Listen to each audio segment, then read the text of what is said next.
છે, આ બંનેને ધ્યાનમાં રાખીને જે આજનો કાર્યક્રમનું જે યુવા સંમેલન પ્રાકૃતિક ખેતીમાં યુવાનો જોડાય એવા ભાવ સાથેનું પ્રાકૃતિક ખેતી યુવા સંમેલનનું જે આયોજન થયું છે, ત્યારે આ આયોજનના મંચસ્થ પરમ પૂજનીય સંત શ્રી દેવચરણ સ્વામીજી તેમજ એમની સાથે પધારેલા અન્ય સંત શ્રી, એ જ રીતે અમને વર્ષોથી જેમનું બળ મળ્યું છે, જેમની પીઠબળ મળ્યું છે, જેમનું માર્ગદર્શન મળ્યું છે એવા જતન સંસ્થા વડોદરાના સર્વે સર્વા એવા શ્રી કપિલભાઈ શાહ, શ્રી વાઘેલા સાહેબ, એ જ રીતે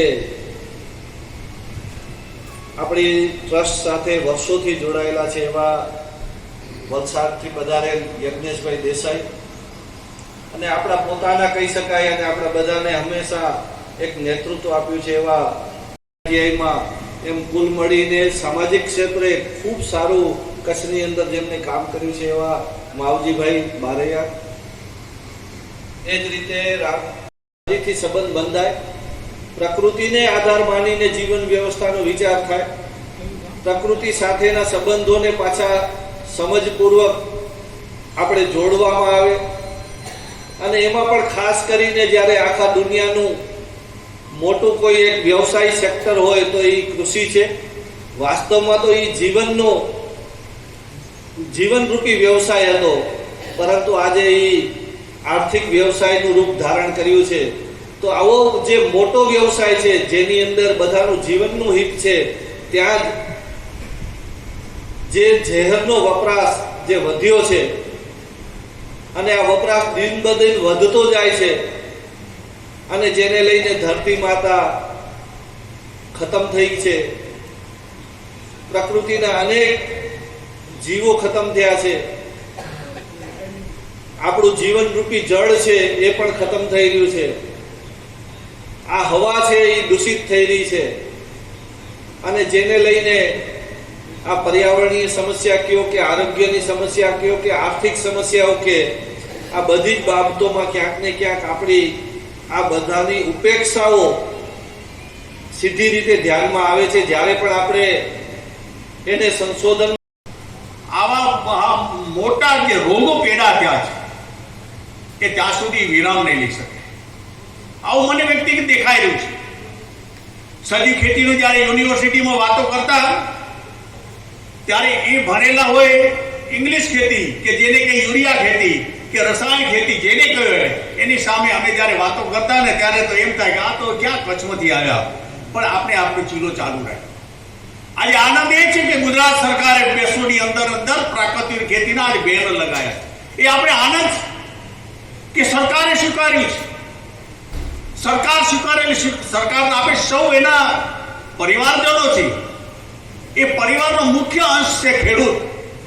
આ ખાનાર પ્રજાને તો ખબર જ નથી કે આની અંદર હું ને તમે ઝેર કેટલું નાખ્યું છે. કલ્પના જ નથી, સસ્તું શોધી રહી છે. હમણાં બધા મોંઘવારીના નાટક કરે છે ને, જોવું હોય તમે જોતા હશો કેટલા રૂપિયે કિલો દૂધ થાય છે એને ખબર નથી, ખાલી 2 રૂપિયા વધે ને રાડો રાડ કરે. એનો હું વિરોધી નથી, પણ ખેડૂતને બચાવવો પડશે. ખેડૂત ખેતરમાં નહીં, તમને દૂધ કોણ પાસે? તમને બાજરો ઘઉં અનાજ ફળ ફૂલ તમને જોતા હશે, એ કોણ આપશે? તો ખેડૂતને પૈસા જોઈ છે, ખેડૂતને એને મહેનતના પૈસા આપવા આ ભારતની સંસ્કૃતિ છે. અને ભારતની સંસ્કૃતિ સાથે ગાય બનાવેલી છે, અને ગાયને આપે પૂજનીય તરીકે માત્ર આપે નહીં, ભગવાન કૃષ્ણ પૂજનીય તરીકે સાથે રાખી હતી. એમાં કઈક અંશ જોઈને ત્યારે આપણે એમ થાય કે એ તો ઈશ્વર હતો, એને તો જે કરવું હોય કરી શકે. પણ આપણા માટે આ બધું જ એને બતાવી નહીં ગયા છે. પણ આ વીટલો ગાળો આપણે 40, 50, 60 વર્ષનો ગાળો જે છે ને, એ બીજા કોઈ શીખ્યું ને આપે એને પાટે લગી ગયા.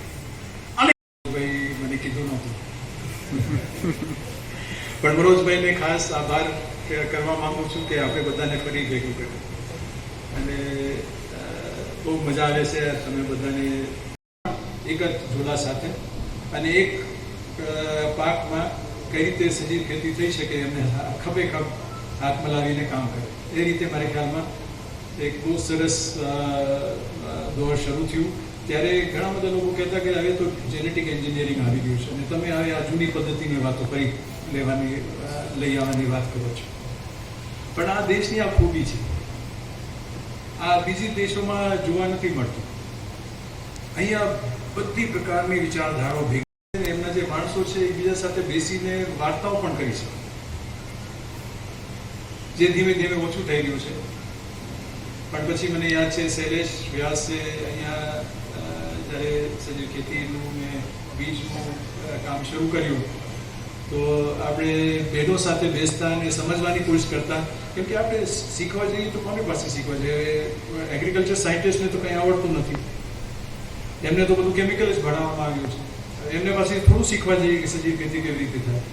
તો આપણે જે ગામના સારા ખેડૂતો હોય, સારી બહેનો હોય, જે બીજનું સંરક્ષણ કરતી હોય, એમને સાથે જઈને બેસી અને સમજવાની કોશિશ કરી. અને એટલું સરસ મોડલ અહીંયા કચ્છમાં કેટલા દાયકાઓથી ચાલ્યું દરેક સૂકી ખેતીમાં. કેમ કે અહીંયા સૂકો પ્રદેશ છે એટલે પિયત ખેતી તો માંડ 1-2% હતી, હવે કદાચ 3-4% થઈ ગઈ હશે, એનાથી વધારે નથી. મોટા ભાગે તો આપણો પ્રદેશ જે છે એ સૂકો છે. અને સૂકી ખેતીમાં જે એક માહિરાત આપણા પ્રદેશે હાંસિલ કરેલી એ બહુ અગત્યની વસ્તુ હતી. કેમ કે પછી જ્યારે બહેનો સાથે આપણે બેસતા તો એક જ 2 એકર કે 4 એકરમાં જ તમે 6-7 પ્રકારના અનાજ એક સાથે પોખો. એમાં તમારું કઠોળ પણ આવી જાય, તમારું બાજરો પણ આવી જાય, જુવાર આવી જાય, તેલ પણ આવી જાય. અને એ તમારી ખોરાક તો એમાંથી પૂરી થાય, સાથે સાથે તમારી જમીનની ખોરાક પૂરી થાય. એમાં બહારથી કંઈ બીજું આપવાની જરૂર નથી. પવન અને સૂર્યની ઉર્જા અને સાથે આપણું જાનવર, જે ગાય આધારિત ખેતીની વાત કરી, એમાં બીજું કંઈ અનાજ ના થાય, સારું વરસ ના જાય તો ફોડર તો થઈ જ જાય. અને એમાંથી પછી તમે બળદ તૈયાર કરો અને બળદ પછી બધા ખેડૂતો તમારી પાસેથી લે. અહીંયા કચ્છમાં કટ્ટીપટમાં મુસલમાનો જઈને જૈન સમાજને સાથે એ લોકોનો સંબંધ, એમને બળદો આપે. અહીંયાથી સૌરાષ્ટ્ર લઈ જાય. સૌરાષ્ટ્રમાં હિન્દુ અને મુસલમાનો વચ્ચે રાખીનો સંબંધ આજ પણ છે. તો મારું કહેવાનું એ છે કે એ જે એક આ સજીવ ખેતી કે કેમિકલ ખેતી એ બધી વાતો ચાલતી રહેશે, પણ યુરિયાવાળો અને અળસિયાવાળો સાથે બેસીને જમી શકે, વાતો કરી શકે, એ જરૂરી વસ્તુ છે. એ તો વિચારધારાઓ છે. આજે એક છે, કાલે બીજી હશે, કાલે ત્રીજી હશે. પણ આ દેશની જે ખૂબી હતી કે આપણે બધાને સાંભળી શકતા. ભાજપ અને કોંગ્રેસ વાળા સાથે કામ કર્યું છે, હવે નથી કરતા. પાર્લામેન્ટમાં એકબીજા સાથે વાતો પણ નથી કરતા. પણ એ આપણી કમનસીબી છે. આરએસએસ અને ગાંધી વાળા ભેગા મળીને એની ઉપર ચર્ચાઓ કરતા. હવે એ પણ ઓછું થવા માંડ્યું છે. પ્રકૃતિની સ્વીકૃતિ જે આપણે બધાએ કરી છે એના પ્રતિસાદ રૂપે મનોજભાઈ અહીંયા જે યુવાનો માટેનું ખાસ કરીને જે યુવાનો વડીલોની આજ્ઞા હેઠળ પ્રાકૃતિક ખેતી તરફ વળી રહ્યા છે એમને પ્રોત્સાહન આપવા માટેનો કાર્યક્રમ આજે રાખ્યો છે, ખરેખર પ્રશંસાને પાત્ર છે. ભારતની 70% વસ્તી આપણે એમ કહીએ છીએ કે ખેતી આધારિત જીવન વ્યવસાય કરી રહી છે. એ જો 70% વસ્તી, હસમુખભાઈ, એ 70% વસ્તી જો ઝેરમુક્ત અને ભયમુક્ત ખોરાક લેશે તો મને લાગે હોસ્પિટલોની જરૂર આપણને ઓછી પડશે. અને જરૂરી એ જ છે, કારણ કે આપણે એમ કહીએ ડૉક્ટરની જરૂર આપણને ઓછામાં ઓછી પડે, પણ ખેડૂતની જરૂર તો આપણને દિવસની અંદર 3 વાર પડતી હોય છે, સવાર, બપોર ને સાંજ. તો એ ખેડૂતો જેટલો આપણને ભયમુક્ત અને ઝેરમુક્ત ખેવડાવશે એટલું આપણું જીવન છે એ સુખી રહેશે. અમે એક અદાણી ફાઉન્ડેશન તરીકે છેલ્લા લગભગ 2 વર્ષથી પ્રાકૃતિક ખેતી કરતા ખેડૂતો થાય, આજે અમારું ગ્રુપ પણ અહીંયા બધા ખેડૂતો આવ્યા છે સાથે, તો એના માટેનો એક કાર્યક્રમ અમે સાથે મળીને કરી રહ્યા છીએ.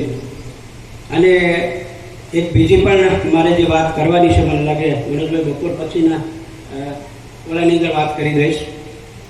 પણ આજે જે ખાસ કરીને ભાસ્કર સાવે, જેમને પ્રાકૃતિક ખેતીના, સજીવ ખેતીના ભીષ્મ પિતામાં આપણે ગણીએ છીએ, તો એમની યાદની અંદર આ ખાસ સંમેલન બોલાવવામાં આવ્યું છે. ત્યારે એટલું જ કહીશ કે એ માણસ પ્રકૃતિને ભરેલો હતો.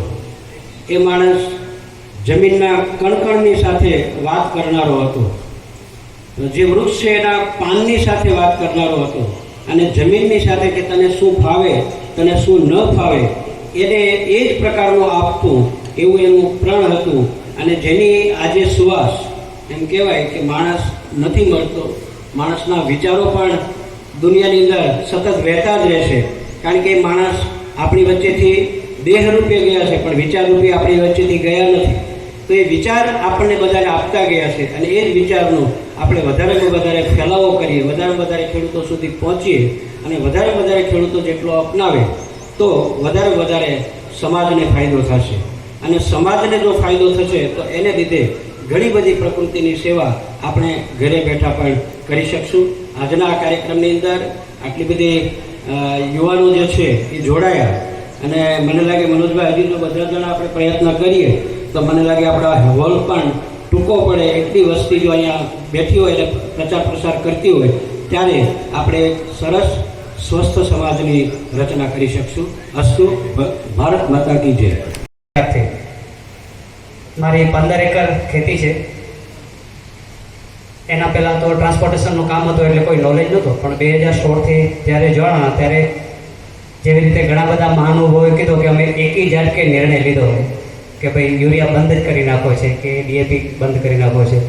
એવી રીતે અમે પણ જ્યારે મારી સાથે ચાલેલા અહીંયા એક અમારા વડીલ મંગુભા ઝાલા, અમે સાથે હતા ગાંધીનગર શિબિરમાં, અને ત્યારે જ અમે એવો નિર્ણય કર્યો કે ભાઈ પેસ્ટિસાઇડ અને ફર્ટિલાઇઝર બિલકુલ બંધ કરી નાખશું.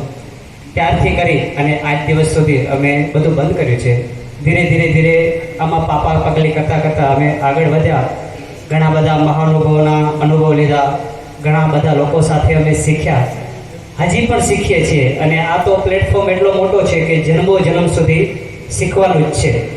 તો અહીંયા બેઠેલા ઘણા બધા એવા લોકો છે જેના હું તમને થોડાક નામ આપીશ કે જે અમારા ફાર્મના વિઝિટે પણ આવ્યા હતા, અને એમના અનુભવ પ્રમાણે એમણે એમ કીધું કે નહીં, ધેટ્સ બેસ્ટ.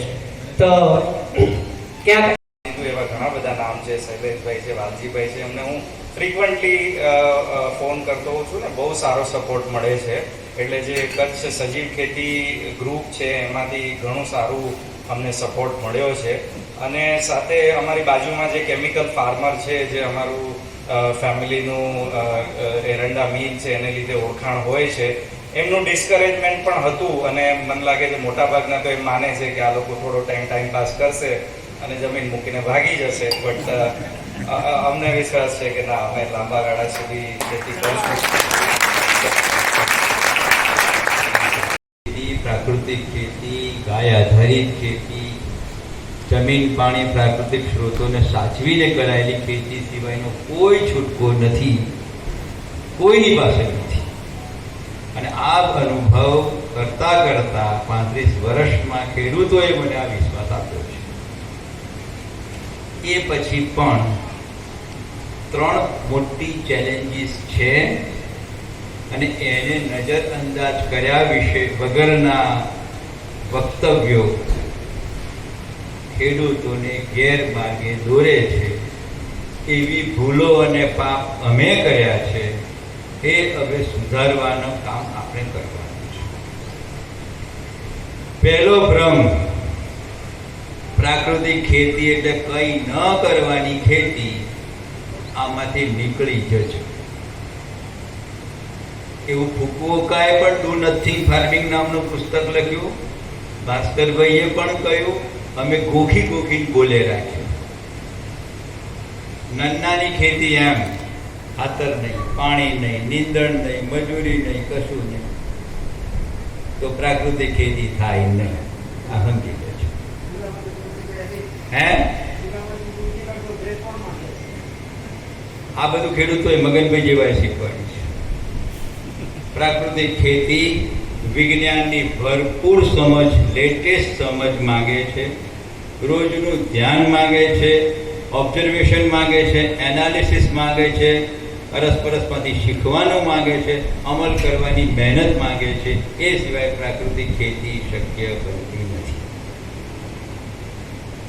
બીજું, બહેનોને કાંઈ પૂછવાની જરૂર નથી, મહિલાઓને ક્યાંય વિશ્વાસમાં લેવાની જરૂર નથી. પુરુષ પ્રધાન સંસ્કૃતિમાં આપણે કોઈ કપિલભાઈની જતનની સજીવ ખેતી શિબિરમાં જઈ આવ્યા એટલે શરૂ કરી દેવાય. આ કાર્યક્રમ ભૂલે ચૂકે કરતા નહીં. મગનભાઈ બરાબર? સામાજિક ટેકો, કુટુંબનો ટેકો, પરિવારનો ટેકો, દીકરા, બાપા, કાકા, મને આંખમાં પાણી આવી ગયા અર્ચન જ્યારે એમ બોલે છે કે મને આવા બાપ મળ્યા, રૂવાડા ઉભા થાય છે. આ સિવાયના લેવાયેલા નિર્ણયો જે આખી વિસ્તરણ વ્યવસ્થામાં હરિયાળી ક્રાંતિ વખતે નથી, આજે નથી, આ આપણે બહુ મોટી ભૂલ કરીએ છીએ. આ માત્ર ટેકનોલોજીનું પરિવર્તન નથી, સમગ્ર વિચારનું પરિવર્તન છે અને એમાં બહેનોની બહુ જ મોટી ભૂમિકા છે. એવા અનેક કિસ્સા મળશે જેમાં પુરુષ હારી ગયો હોય, બહેનોની સમજણ હતી જેને ટકાવી.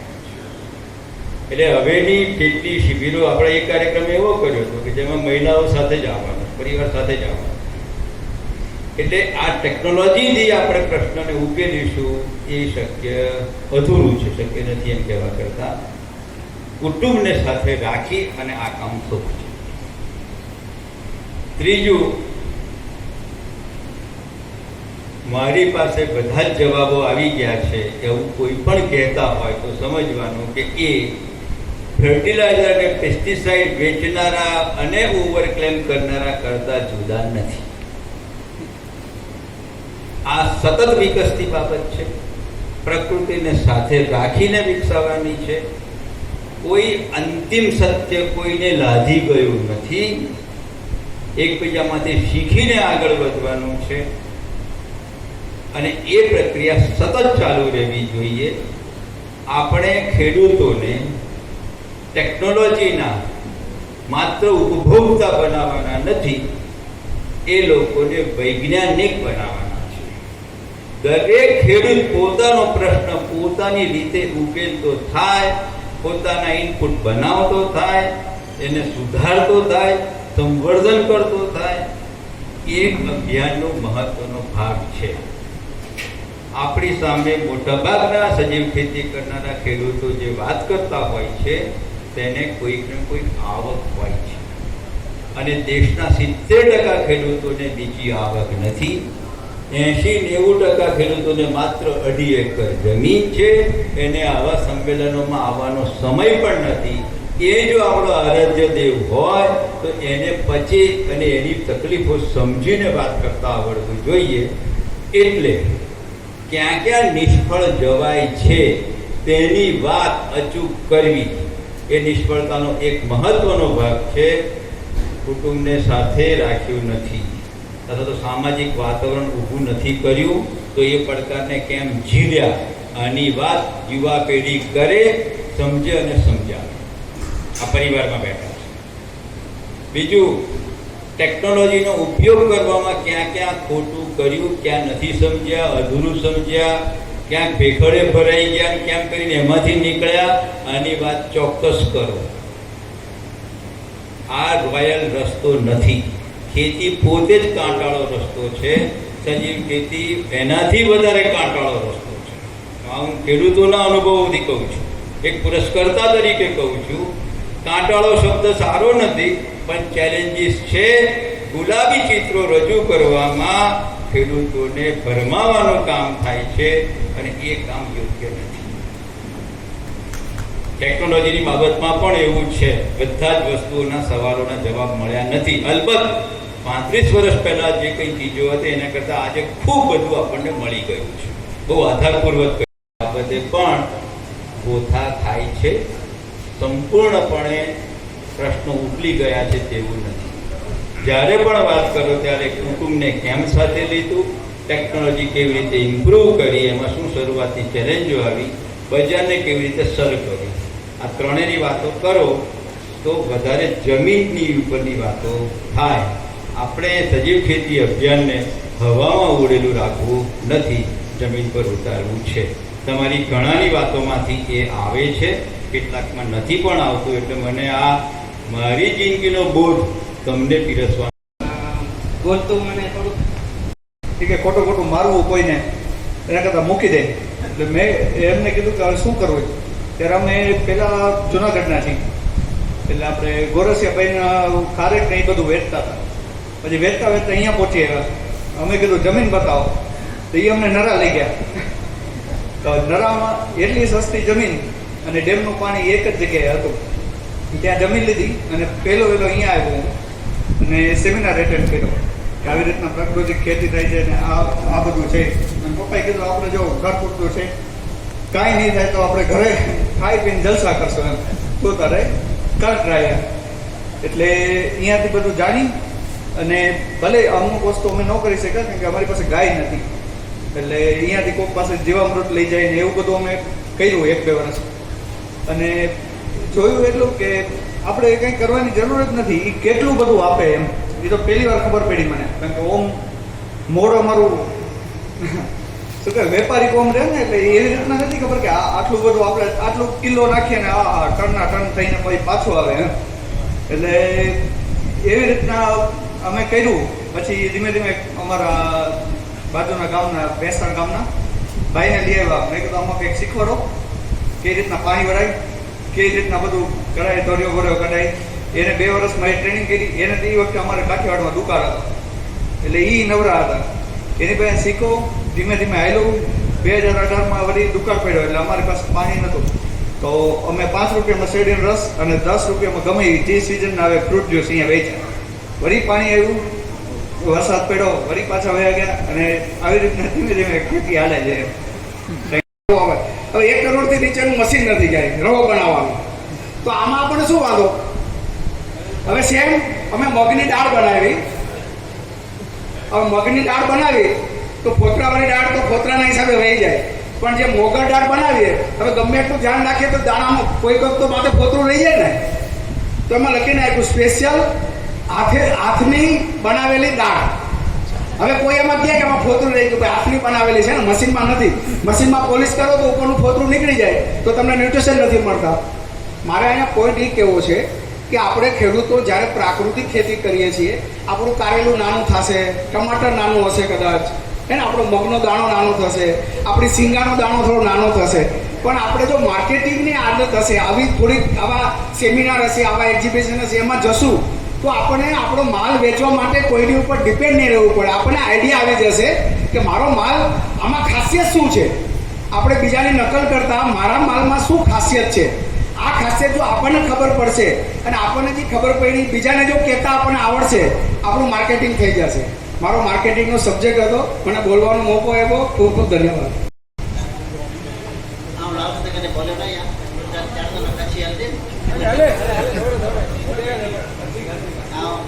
सुभाष पालक जी शिविर हुई सचिव विधि में 5 बेवकूफ़ी का आमा ने मौसम दी गई.